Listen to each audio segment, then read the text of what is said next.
Kwa majina yangu naitwa Ebeneza Sande Matondo. Baba yangu ni mchungaji na mwangalizi wa sehemu ya Soko Matola hapa Mbeya mjini. Anachunga Forest mpya ICC Mwamnyange Road.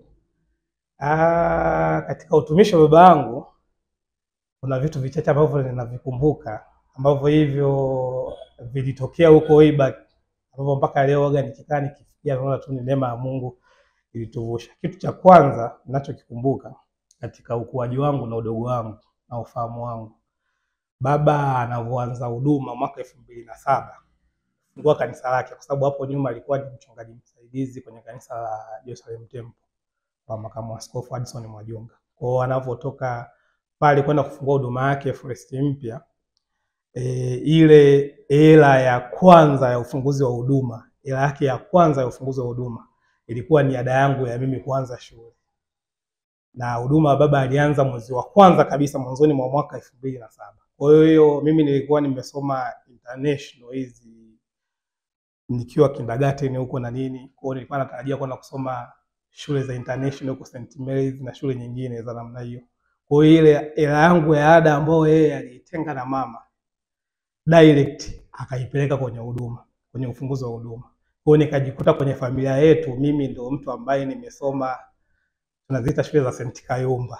Wadogo wangu wote wamesoma shule za international kuanzia wakiwa wadogo mpaka huko. Kwa hiyo nikajikuta mimi kuanzia nimeanza la kwanza nimesoma shule moja inaitwa Sisimba iko mjini. Kwa hiyo kuanzia nimeanza la kwanza mpaka la 7 nimesoma hizo shule ya St. Kayumba, lakini ashukuriwe Mungu yuko sekondari advance na chuo nilibahatika kusoma shule za international. Lakini hicho ndio kitu ambacho sijukisahau, kwa sababu nilivyokuwa mdogo nilikuwa sielewi kwamba nilijua tu ni wazazi wameamua tu nisome shule za Kayumba na nini, kwa sababu nilikuwa niko mwenyewe.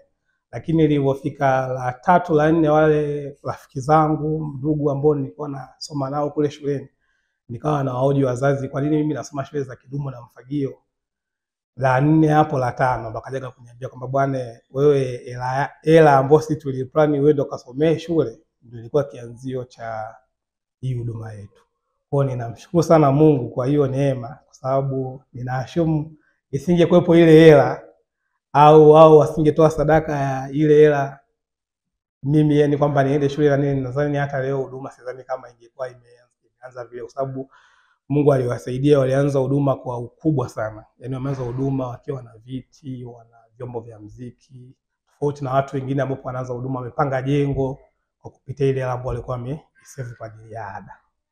Lakini swali lingine la pili ni kwamba na nyingine ni kwamba kitu ambacho yani siji kusahau kwamba siji kwa nini baba na mama ni wachungaji. Nakumbuka siku moja nilipokuwa niko form 1 kama sio form 2, kuna mshirika alikuwa amepata matatizo usiku. Kwa hiyo baba alikuwa ametoka safari Sumbawanga hiyo siku, amekuja tu nyumbani kama mida ya saa 4. Tukatoka tukaenda kuona washirika mida ya saa 3 usiku mitaa ya ICS. Huko kuna mtu alikuwa anaumwa, tumeenda kuwaona huko. Tumewaangalia, tunarudi tu nyumbani mida ya saa 7 kwa sababu mara nyingi alikuwa akipata hizo safari ilikuwa inaenda naye. Tumerudi tu nyumbani saa 7, mshirika tena amepiga simu amefiwa na baba yake. Kumbuka yeye ametoka Sumbawanga safari, amerudi nyumbani, ameunga kwenda kumuona mshirika. Tena saa 7 usiku tena anapigiwa tena mtu amefiwa na baba yake na yuko hospitali, na huyo mama yake na mshirika hataki walale kukute ili wapeleke msiba nyumbani, na msiba kwa muda ulikuwa ukombozi. Na faraja ya pekee kwa wakati huo ilikuwa inaonekana ni faraja ya mchungaji. Kwa hiyo tumerudi tu nyumbani, tunaanza tu kulala, siku imeita. Inabidi tena tutoke tuende huko. Hasa nikawa ninafikiria sana kwamba baba ametoka safari hajapumzika, tumeenda huko hatujatulia, tumeenda huko. Ikawa inanipa sana mawazo. Na kitu watu wasichokijua ni kwamba ukiwa mtoto wa mchungaji, yani kwa sababu yani baba akiwa mchungaji yeye ni baba wa watu wengi. Kwa hiyo unaweza kukuta sometimes anawekeza muda mwingi sana kwa washirika kuliko familia. Yaani unakuta familia kuja kuikumbuka ni baadaye sana, yani kwamba kumbe nina wanangu, kumbe nina hivi. Kwa sababu sisi ilikuwa inaweza kapita hata siku hujaonana na baba au wiki, lakini washirika wa kanisani baada ikisha tunaona na baba, tunaona na mchungaji na nini. Na kitu chengine ambacho mimi nilikuwa ninajiuliza zamani, labda kutokana na uelewa wangu ulivyokuwa mdogo, ni kwamba unakuta kuna muda unahitaji uwe karibu na baba au na mahitaji, lakini unaweza ukamwambia bwana, baba nina changamoto 1 2 3 hivi, akakusikiza kama mtoto. Ila unakuta kuna mshirika unaona kabisa anaenda kwa mzee, anamwambia baba nina changamoto 1 2 3, baba pamoja na kanisa wanaisolve ile issue. Kwa hiyo hayo ni mambo ambayo yamekuwa maana yake wewe ni kama alafu unaona mshirika anasolviwa umetupa fulani hivi kwa wakati, lakini mwisho wa siku ndio hivyo, ndio baba wa wote na nini, sio kama anasolve, lakini unakuta kuna ile tu muda inatokea mshirika inabidi asolviwe haraka, alafu ndo ufuate. Nadhani labda kwa sababu ile ufamilia, kwa sababu anajua huyu mwanangu yuko available, naweza nikafanya kitu chochote hilo hapa. Lakini la pili, ninamshukuru Mungu ni kwamba toka nimeanza kukua na kuelewa namna ambavyo huduma hizi zinaenda na nini, kama swali lako la pili hivyo kwa inasema, kwenye huduma ya baba kwa sehemu nimekuwa nikitumika pamoja na yeye pale kanisani. Nimekuwa nikitumika pamoja na yeye. Kwenye elimu yangu sekondari sikupata muda wa kukaa sana nyumbani kwa sababu nimesoma sana shule hizi za hostel. Lakini kitu ambacho ninakumbuka ambao mbegu aliipanda baba kuanzia mimi nikiwa mdogo, kwa sababu baba ameanzisha kanisa likiwa lina muziki, lina kila kitu. Kwa hiyo sasa pale ikaonekana zamani mtu ambaye anapatikana kiurahisi ni mimi kuliko mtu yoyote, kwa sababu sisi ndio washirika wa mwanzo kabisa wa baba. Kwa hiyo yeye alichukua hatua ya kunifundisha, yani ya mimi nifundishwe muziki kwa lazima, yani utake usitake wewe ni mwanamuziki. Na kwa wakati huo pale kanisani alikuwa anataka nijifunze gitaa la bezi, lakini pale mimi ngoma zilikuwa tu ziko ngoma mpya zina kazi na mpigaji, kwa hiyo napenda sana ngoma.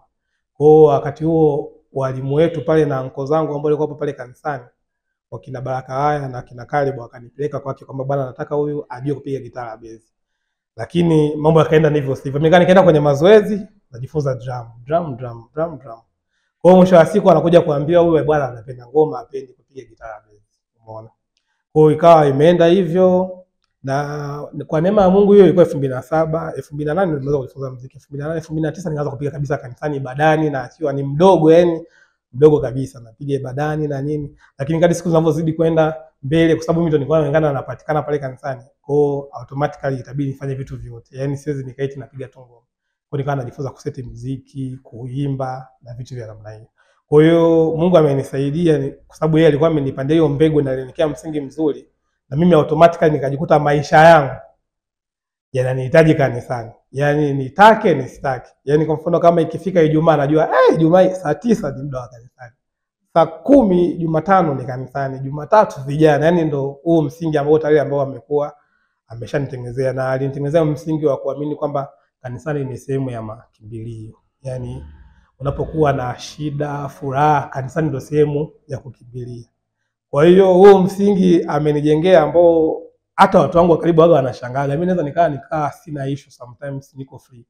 Nenda tu nishinda kanisani, nashinda tu kanisani afu narudi nyumbani. Kwa sababu nikienda tu kushinda kanisani nakuwa na amani, yani amani inakuwepo ipo kwa wakati huo. Kwa hiyo ninamshukuru Mungu kwamba aliniwekea huo msingi. Na baada ya hapo nimekuwa ni mwanamuziki, nimejifunza muziki, nimejifunza kuimba, lakini pia mimi nimesomea masuala ya IT. Nimesomea masuala ya IT, lakini pia nimesomea masuala ya video production, photography pamoja na digital marketing kabisa. Kwa hiyo katika kusoma kwangu pia kule nikawa ninaangalia pale kanisani pana gap gani kulingana na career ambayo mimi nimesomea, na ninawezaje nikamsaidia baba huduma, kwa sababu kama unavyojua sasa hivi huduma ni nini, yani dunia inaenda kwa teknolojia sana. Kwa hiyo mimi nikawa nimeweka nguvu sana kwenye masuala ya teknolojia pale kanisani, media yenyewe. Kwa hiyo kwa neema ya Mungu nikafungua akaunti za Instagram, Facebook, YouTube. Kule tunaweka content za kanisani na kila kitu. Kwa wakati huo ilikuwa ni ngumu kuelewa, hata yeye alikuja kuelewa baadaye kwamba kumbe ndio iko hivi.